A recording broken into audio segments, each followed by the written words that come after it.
vamos a tratar de construir un argumento sobre algunos de los efectos de la automatización, particularmente en los mercados financieros. Entonces, si, la siguiente slide, por favor.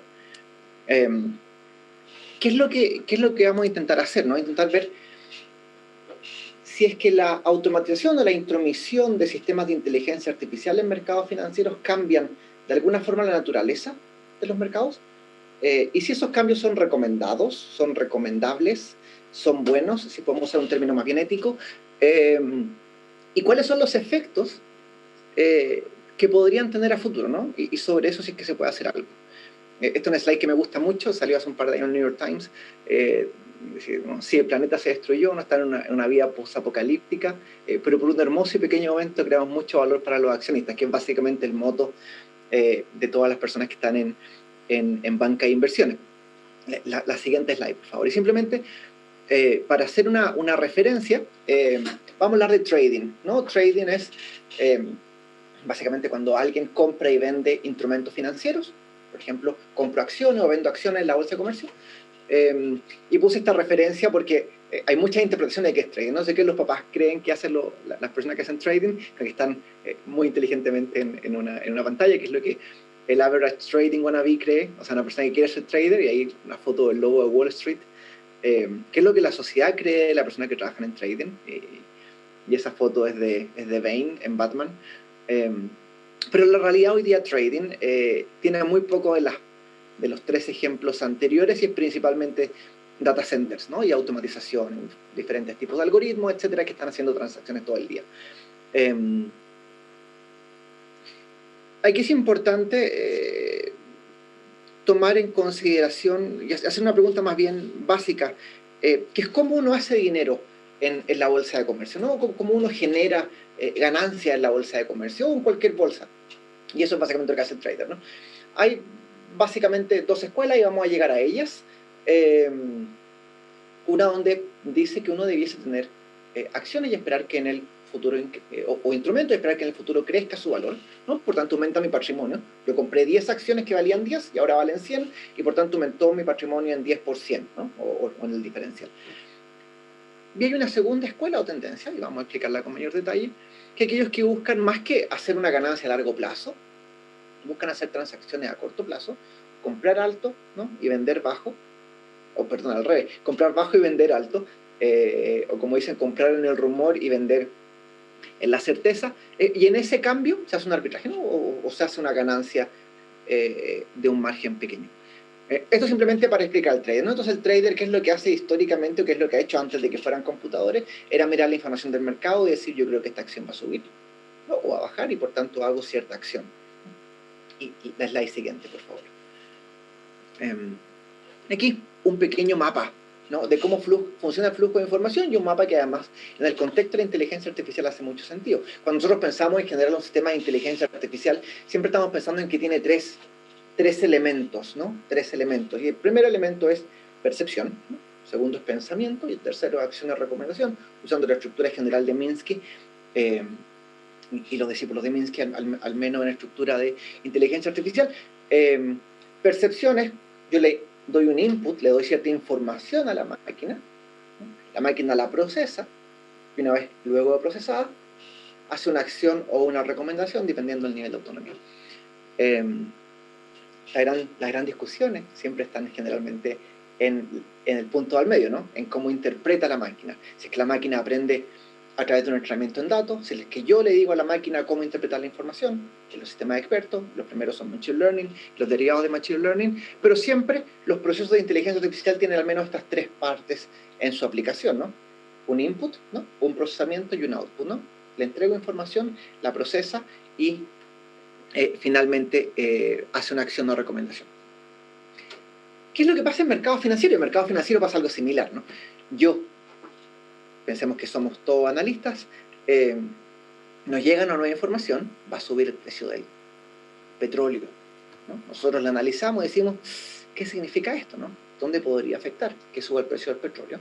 Decimos, mira, si sube el precio del petróleo va a subir el precio de la benzina, ¿no? Por tanto, industrias que son dependientes de la benzina deberían reducir sus ganancias, y por tanto, al subir su costo, y por tanto va a bajar las acciones de esa industria, ¿no? Entonces, hicimos un análisis ahí de inteligencia artificial, recibimos información, la procesamos y por tanto tenemos una acción o decisión final. Ahora, en mercados financieros, ¿qué es lo que pasa? Si yo recibo información y hago una acción en el mercado, la acción en el mercado puede que tenga correlación con la realidad o no. Si yo creo que va a subir la acción de X empresa, pero en realidad no, y yo voy a comprar, nadie va a estar al otro lado dispuesto a venderme, ¿no? Por tanto, no va a pasar nada, ¿no? Esa información no se produce. Y lo que en finanzas se habla de la teoría de los mercados eficientes, de Eugene Fama, dice, en caso que yo vaya a hacer información, o sea, que yo tenga una predicción correcta, ya sea por la información o por una correcta interpretación, al entrar al mercado voy a hacer match con alguien, o sea, yo que estoy dispuesto a comprar, alguien está dispuesto a vender, voy a hacer el match con esa persona y se va a incorporar en el precio de la información. Entonces, la teoría del mercado eficiente dice, cada vez que hay nueva información se va incorporando en el precio, ¿no? Y los precios se van ajustando a la información, ¿no? Lo cual es bastante interesante como concepto. En finanzas dice, los precios siempre reflejan toda la información disponible. Entonces, a la siguiente slide, por favor. Y de esas tenemos dos escuelas, ¿no? Como decía, análisis fundamental, y hay una foto de Warren Buffett, que es como el famoso o tal vez de los gurús de inversión en análisis fundamental, donde él dice uno tiene que estudiar la empresa, uno tiene que invertir en aquellas cosas que uno conoce, y por tanto, hacer una buena predicción, ¿no? Dice uno, hay dos valores, ¿no? Y él siempre hace esta referencia, un valor de mercado, a lo que se está transando hoy día una acción, versus un valor intrínseco, el valor que realmente vale. Un ejemplo de eso es, una empresa está transando a un precio bajo, pero yo sé que la empresa es muy buena, tiene una muy buena gerencia, tiene muy buenos proyectos de investigación, es una empresa que está haciendo mucha innovación, es una empresa que además trata muy bien a sus consumidores, tiene presencia en las redes sociales, etcétera, pero tiene un valor bajo. Mi análisis dice que esta empresa está subvalorada, por tanto el valor intrínseco no tiene relación con el valor de mercado, por tanto compro y espero que en algún momento el mercado se dé cuenta de lo que yo me di cuenta. Ese es el análisis fundamental, ¿no? Entonces, ¿cómo hago análisis fundamental? Básicamente tomando información de la empresa que te diga cuál es el valor intrínseco de la empresa, y ahí tenemos proyecciones futuras, las condiciones de la industria, los reportes financieros, las noticias que van saliendo, la dirección de la empresa, etc., ¿no? Todo aquello que me da algo con respecto al corazón de la empresa. Y eso es lo que llamamos hoy día análisis fundamental. Ahora, el análisis fundamental, por esta característica, tiende a esperar retornos a largo plazo, ¿no? Tiende a esperar retornos días, semanas, qué sé yo, meses o años. Yo creo que esta empresa, por ejemplo, va a subir en 10 años y por tanto invierto, ¿no? Por ejemplo, lo que pasa con la empresa tecnológica, ¿no? Nosotros creemos que ciertas empresas tecnológicas les va a ir muy bien porque tienen una tendencia de crecimiento, entonces voy e invierto en esa empresa. Y por el otro lado está lo que llamamos análisis técnico. El análisis técnico, que es la segunda forma de entender o de hacer dinero dentro de los mercados financieros. No me interesa particularmente cuál es la información de la empresa, y lo que me interesa es ver cuáles son los patrones de movimiento de la acción. Entonces digo, mira, el precio generalmente sube hace 2 pics y después baja, por tanto me aprovecho de eso. O el precio de la acción tiene tendencia al alza, ¿no? Entonces, puede ir creciendo de a poco, con cierta volatilidad, pero puede ir creciendo de a poco. O correlaciones con otro instrumento, ¿no? Como decía antes, por ejemplo, si baja el petróleo, eso tiene una correlación positiva o negativa con tal instrumento. Si sube el oro, sabemos que tenemos correlación negativa con respecto a las divisas, ¿no? Porque la gente compra oro o monedas, etc., ¿no? Pero ahí no me interesa particularmente el fundamental, sino que me interesa por qué, cuál es la correlación o cómo son los movimientos más bien estadísticos de las empresas. Entonces, con la llegada a la automatización pasó algo fantástico, ¿no? Ellos dijeron, aquí hay 2 sistemas y podemos tal vez automatizarlos, ¿no? Podemos tal vez eliminar a todas las personas que requieren, porque requieren muchas personas estudiando, particularmente en análisis fundamental. ¿Y qué podremos hacer? Entonces pasemos a la slide siguiente, por favor. Esto fue lo que se automatizó, ¿no? Esto es una simplificación, por supuesto, pero esto es lo que se automatizó, ¿no? En análisis fundamental se analizaron las condiciones de la industria, se automatizó el análisis de condiciones de la industria, los reportes financieros, las noticias, etc. Y el análisis técnico en general se automatizó, ¿no? Y dijeron, mira, el análisis técnico, además de ser automatizable, nos genera otro tipo de beneficio, ¿no? Que el análisis técnico busca retorno a muy corto plazo. Porque como a mí lo que me interesa es hacer predicciones a corto plazo, porque es lo único que puedo predecir, ¿no? Los retornos tienen que ser a corto plazo dependiendo de el tiempo en mi predicción. ¿Qué quiere decir? Simplemente, y perdón para explicar, o sea, voy a volver un poco al tema para explicar. Las predicciones en general funcionan muy mal cuando hay muchos elementos interactuando, ¿no? Un buen ejemplo de eso es que en general las predicciones del tiempo funcionan bien hasta un par de días y no siempre, pero no es muy difícil hacer predicción del tiempo a 2 semanas, ¿no? Porque hay muchos elementos que afectan el tiempo. Lo mismo pasa en el mercado financiero, ¿no? Y en muchas otras áreas, ¿no? Hay muchos elementos que interactúan al mismo tiempo, por lo tanto hacer predicciones es muy difícil. Y la inteligencia artificial, la automatización, dice, yo soy capaz de hacer predicciones a muy poco tiempo, por tanto los retornos tienen que ser a corto tiempo, porque yo puedo tener cierto nivel de certeza, a un par de segundos o menos que eso en el futuro, y por tanto puedo hacer ganancias en muy cortito plazo. Entonces, cuando llegaron la automatización de los mercados financieros, lo que dije, ¿vale? Juntemos elementos de análisis técnico y creemos algo que automatice las dos técnicas o las dos tendencias de trabajo, y quedémonos con los retornos a corto plazo, porque es lo que nos genera mayor facilidad, ¿no? ¿Y qué es lo que pasó en la industria? Les pido el slide siguiente, por favor.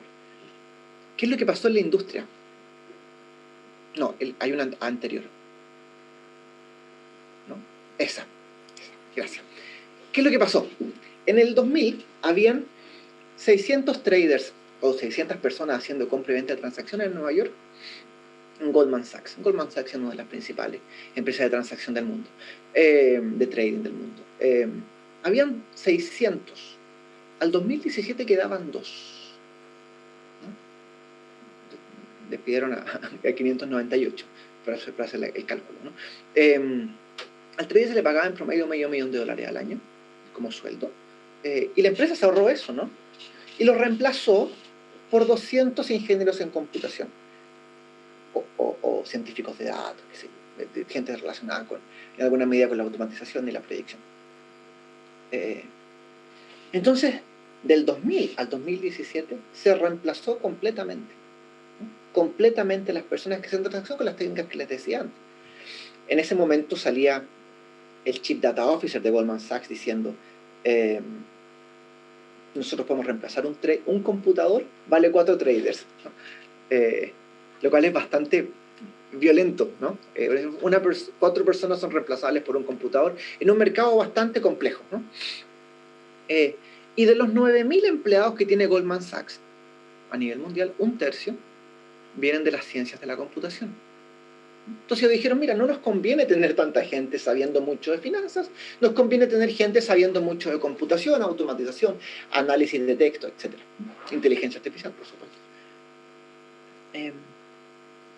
¿Cómo se hizo? Por bastantes años ellos empezaron a tomar información de todo lo que tenían disponible, incluso las llamadas telefónicas. Y ahí cito los que vieron la película El Lobo de Wall Street.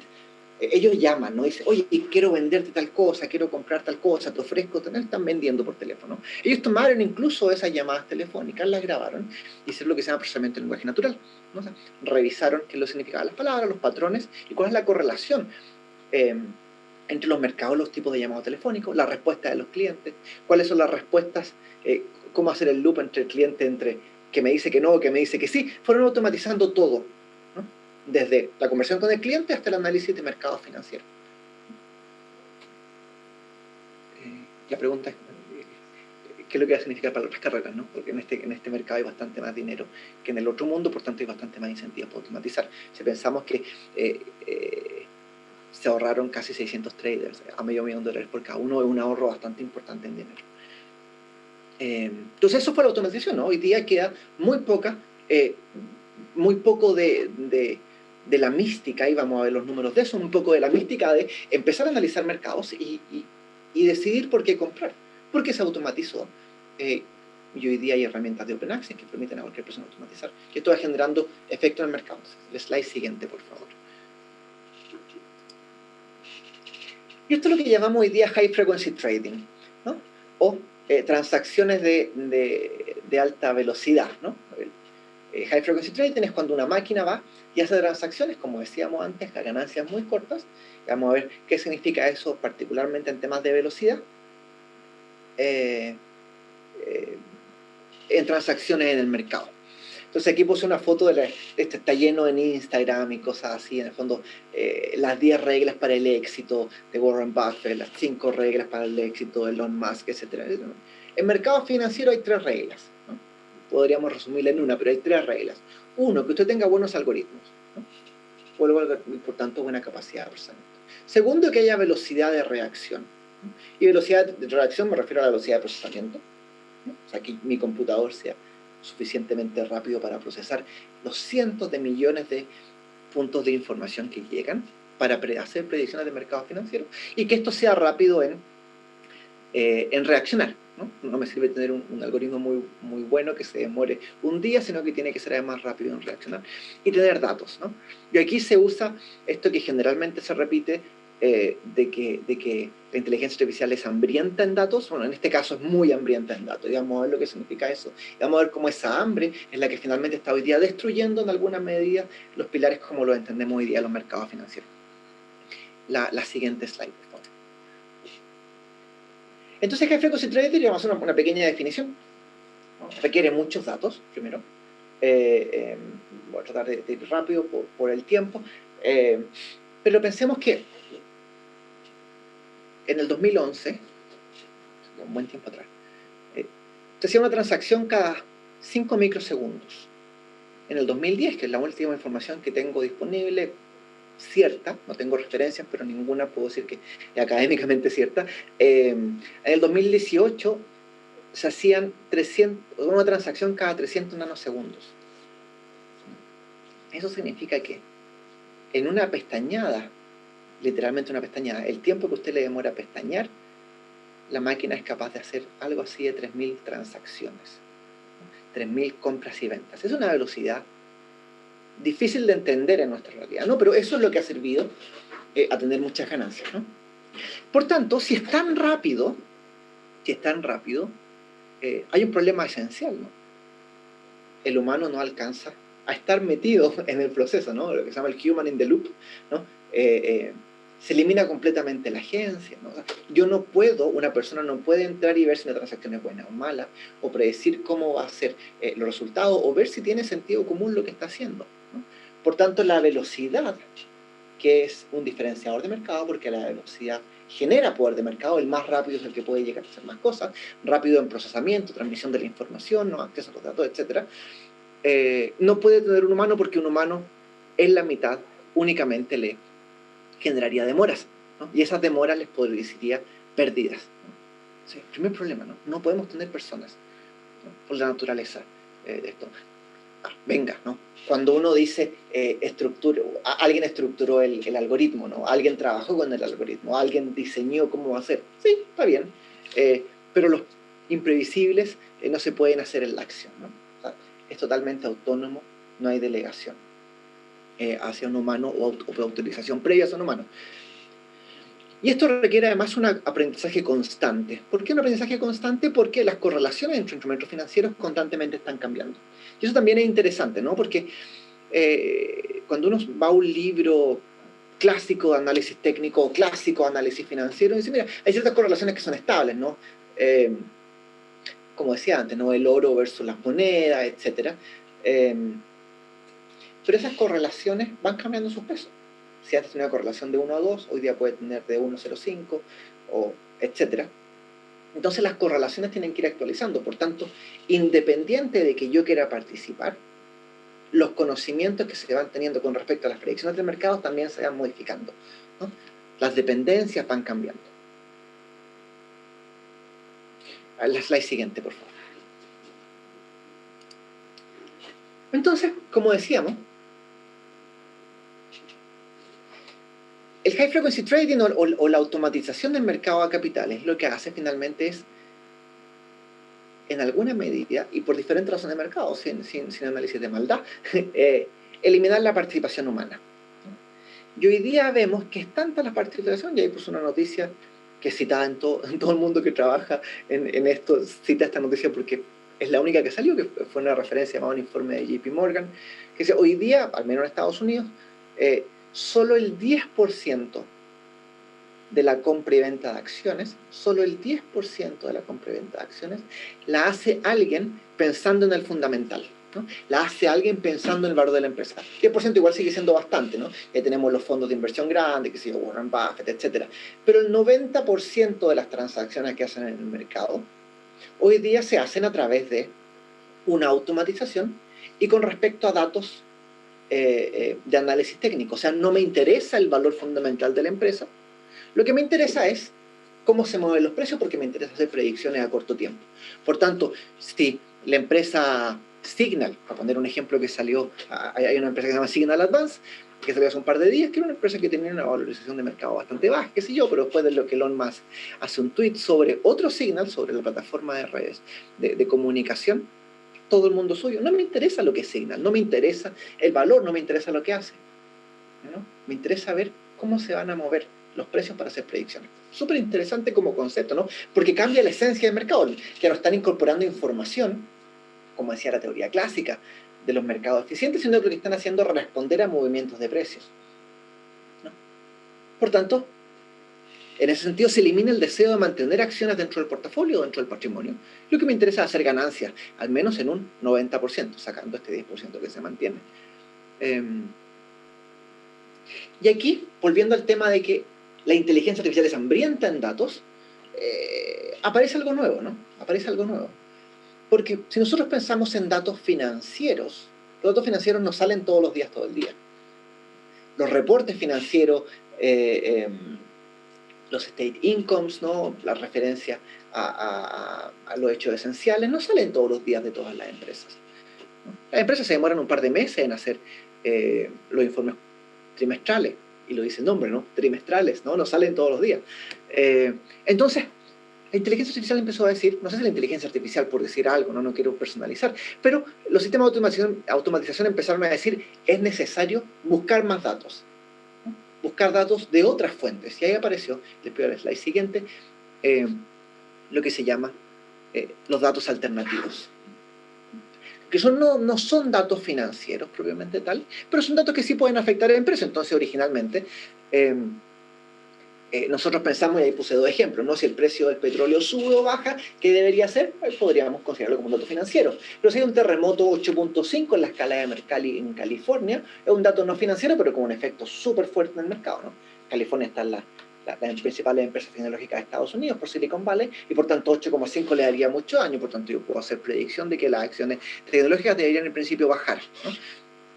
El segundo no es un dato alternativo, o sea, perdón, no es un dato financiero, es un dato alternativo, ¿no? Entonces las empresas empezaron a darse cuenta que había mucha información de datos alternativos que podrían afectar, ¿no? Y eso es interesante el cambio, ¿no? Podrían afectar los precios. No todos los afectan los precios. Entonces, por ejemplo, yo le hago la pregunta, ¿no? El consumo de drogas por alguien en una empresa podría afectar particularmente el precio.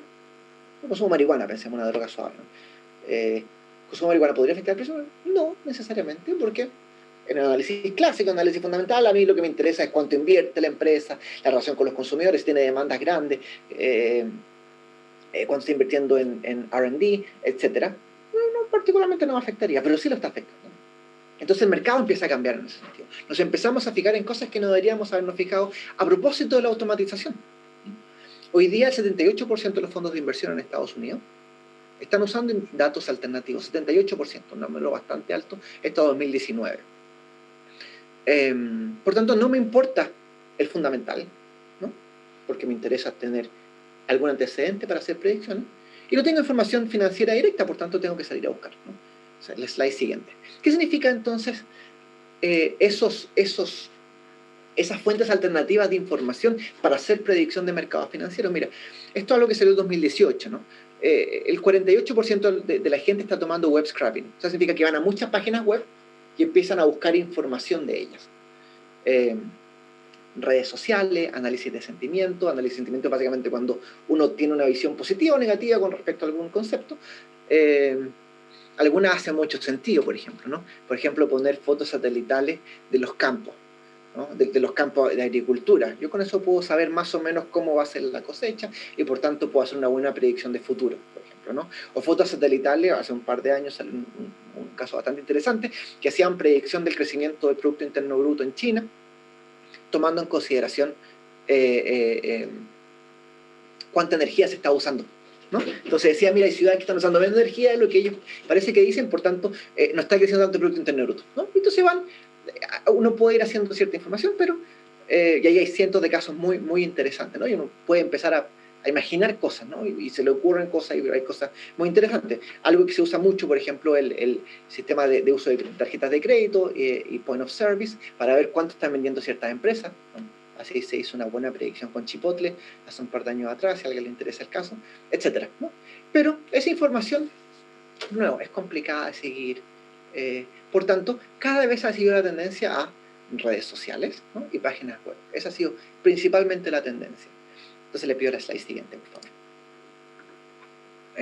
¿Qué es lo que pasó, no?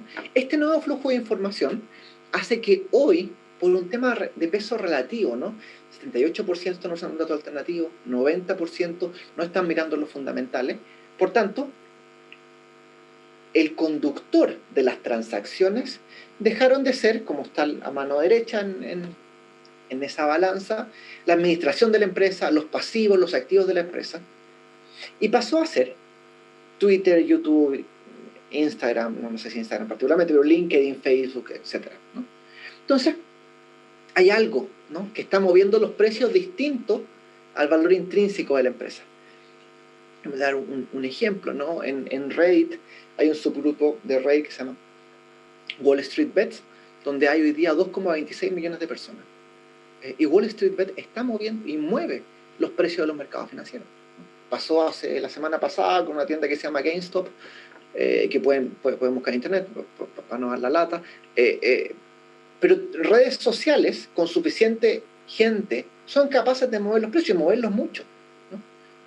Lo mismo que pasa con Bitcoin, ¿no? Bitcoin, independiente de la evaluación que tenga con respecto al blockchain, que es una tecnología interesante, Bitcoin no tiene ningún valor subyacente dentro de las monedas, ni siquiera las monedas con más features, ¿no? La moneda que permite hacer más cosas, no es como Ethereum que permite interconectarse, qué sé yo. Bitcoin, la gracia que tiene es que es la más vieja, pero no tiene un valor subyacente. No está relacionada con las Central Bank Digital Currencies, etc. Por tanto, Bitcoin es lo que Harari decía, una ficción colectiva, ¿no? Harari en su libro Sapiens habla de que las personas, una de las gracias de la imaginación es que permite crear y creer, ¿no? Entonces las personas crean y crean, o sea, creen y crean mitos, ¿no? Crean y crean realidades, ¿no? Algo como el Bitcoin, por ejemplo, una buena realidad que se creó. Algo que no tiene un valor intrínseco, pero hoy día tiene una valoración que sube y baja. Ahora, la pregunta desde el punto de vista financiero es, a mí no me interesa el valor fundamental, me podría responder un financista, y decir, a mí lo que me interesa es que yo voy a ser capaz de ganar dinero en X cantidad de tiempo. Una muy buena respuesta, ¿no? Una muy buena respuesta. Pero algo afecta, ¿no? Algo afecta cuando se están valorizando cosas que no necesariamente tienen un valor intrínseco, ¿no? Y para ver la fragilidad del sistema, ¿no? La fragilidad de esta dependencia, les pido la slide siguiente, por favor. Esto pasó en el 2013, ¿no? Y es súper interesante como caso por la fragilidad del sistema. El 2013, el 23 de abril, y esto fue una semana después de las bombas en la maratón de Boston, no sé si se acuerdan, en el fondo la gente en Estados Unidos estaba bastante asustada en general. Una semana después del ataque o sea, de las bombas en Boston, en la maratón, hackearon Twitter, ¿no? O la asociación, la American Press Association, que en el fondo es como la asociación de periodistas, y mientras el mercado está abierto, ponen este tweet, ¿no? Dice, alerta de 2 explosiones en la Casa Blanca y Barack Obama está dañado, ¿no? Un tweet, solo un tweet, tomando el contexto de miedo que había en ese momento y la mucha automatización que ya había en ese momento. Esto generó, en un par de minutos, ese cambio de precio. No sé si se alcanza a ver, ¿no? El precio baja, importantemente y después vuelve a subir, ¿no? Esa bajada de precio, ustedes dicen, bueno, pero volvió el precio. Sí, pero esa bajada de precio produjo una pérdida de 139.000 millones de dólares. 139.000 millones de dólares. O sea, un tweet que en ese momento, y se la pega, ¿no? En ese momento costaba $7 hackear una cuenta de Twitter porque fuera antes que sacara el Double Factor Verification. Costaba $7 hackear. $7 generó un retorno en daño, si podemos pensarlo como retorno, de 139.000 millones de dólares, ¿no? O sea, se perdieron esa plata, ¿no? Esa plata desapareció, ¿no? Se perdió. Esto se lo imputó el ejército electrónico de Siria con un ataque terrorista, y entonces se aprovechó el análisis de sentimientos que estaba ya en automatización en esa época, ¿no? Y eso habla de la dependencia que tenemos del sistema. Entonces les pido el slide siguiente. Y vamos, mejor saltemos a la siguiente para ir un poco más rápido. Y vamos a poner otro ejemplo, y este es un ejemplo un poquito más largo, y este es el último ejemplo que quiero terminar, de cómo afecta, ¿no? Que ya no hayan personas analizando los datos, ¿no? Sino que hayan automatizaciones, ¿no? Y haya un hambre por datos, ¿no? Hay sistemas que necesitan muchos datos para hacer predicción. Vamos a comparar dos empresas que mal todos las conocemos, ¿no? Tesla y General Motors, o GM hoy día. Tesla hoy día tiene una capitalización de mercado, significa, capitalización de mercado es un concepto muy sencillo, ¿no? El número de acciones por el precio de la acción, básicamente, ¿no? Esto está en noviembre, perdón, no lo he actualizado, pero no ha cambiado mucho en estos tiempos. Tesla vale 407.000 millones de dólares y General Motors vale 53.000 millones de dólares. O sea, Tesla vale 8 veces más, un poco menos de 8 veces más. O sea, Tesla es 8 veces más grande que General Motors hoy día en el mercado bursátil, ¿no? El precio de la acción en Tesla son 421 por acción y General Motors son 39. ¿Cuál es la gracia de esto, no? Que si nosotros comparamos con el valor razonable de la acción con respecto a lo que la empresa significa, Tesla hoy día debería costar por acción $50, no 421, y General Motors debería costar 148, 149 y no 38. O sea, Tesla vale mucho más en el mercado que General Motors, siendo que General Motors genera mucho más. Comparemos los autos producidos. Tesla produjo en 2019 367.000 autos, General Motors casi 3 millones de autos. Pero ya está el punto fundamental. Todos conocemos a Elon Musk. Todos saben quién es Elon Musk y nadie sabía, yo me imagino, muy poquita gente, hasta este momento quién era la CEO de General Motors, que es Mary Barra, una mujer fantástica, si quieren seguir un buen ejemplo. Le pido la slide siguiente, por favor. Y hagamos una comparación rápida, muy rápida, ¿no? Tesla en Twitter tiene 6,4 millones de seguidores. General Motors tiene un poquito menos de 800.000. Elon Musk particularmente tiene casi 40 millones de seguidores, ¿no? Y Mary Barra tiene 50.000. ¿no? Por tanto, Tesla tiene mucha más dependencia de redes, ¿no? que General Motors. Siguiente slide, por favor. Si analizamos qué es lo que hacen, no sé si se alcanza a notar bien, si analizamos lo que hacen en los mercados, Elon Musk produce 118 tweets al mes. Mary Barra produce 7. Y ahí vamos la dependencia, ¿no? Y vamos viendo cuánta información requieren los sistemas, ¿no? Elon Musk genera mucha más información. Y eso, algo que no alcanzamos a explicar antes, genera una volatilidad mucho más grande en Tesla que en General Motors. El precio de General Motors es bastante estable y la volatilidad en Tesla es bastante alta. La siguiente slide, por favor. Comparemos entonces lo que hace General Motors, ¿no? Las principales respuestas son a un par de instituciones, pero hablamos de 2 respuestas en un año. O una respuesta a un par de instituciones, y principalmente tuitea desde su computador, Mary Barra en este caso. Y retuitea cosas General Motors, ¿no? Pero estamos hablando de 2 respuestas y la mayoría de los twitters desde su computador.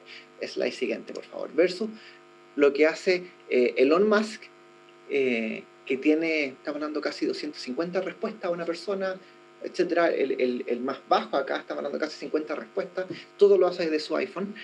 Y retuitea a diferentes instituciones de Tesla y a otras instituciones que le son importantes. Genera mucha más dependencia a nivel de redes que el resto. Ahora ustedes me podrán decir, bueno, pero tal vez Tesla es mucho más innovativa, ¿no? Tiene otras cosas. Entonces les pido la slide siguiente, por favor. Si comparamos inversión en Research and Development, Tesla invierte el 2019 invirtió 1,3 millones de dólares, 1,3 billones de dólares o 1.000 millones, y General Motors invirtió 6,8 mil, o sea, 5 veces más, ¿no? O sea, algo no cuadra, ¿no? El fundamental de General Motors bajo todo análisis es mucho más caro, ¿no? General Motors es una empresa más cara, Tesla es una empresa más barata, pero se transa bursátilmente distinto. Entonces, le pido saltar a 2 más para ir cerrando hasta avanzar a una foto de Elon Musk, la siguiente, perdón. Ahí. ¿Qué es lo que ha generado esto, no?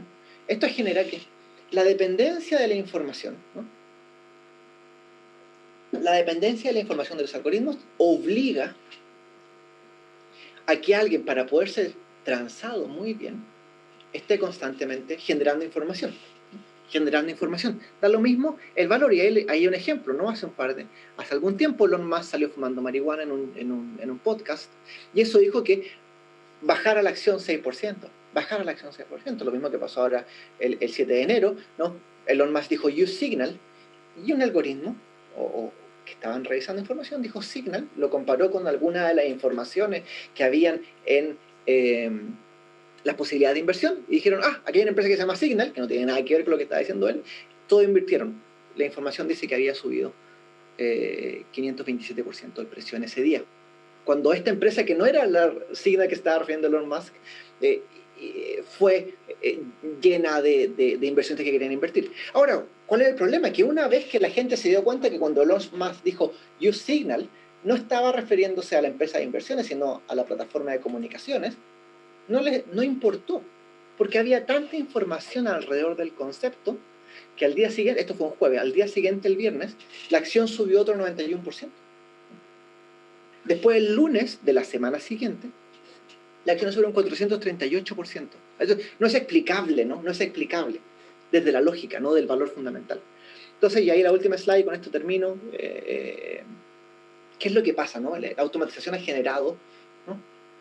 Un cambio en los mercados financieros, lo cual nos genera dependencia, un sistema débil, y se pierden en el fondo la importancia de la información real, y esta posverdad se convierte en el antecedente de las transacciones.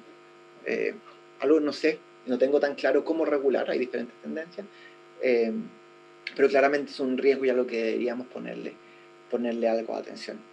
Eso, muchas gracias.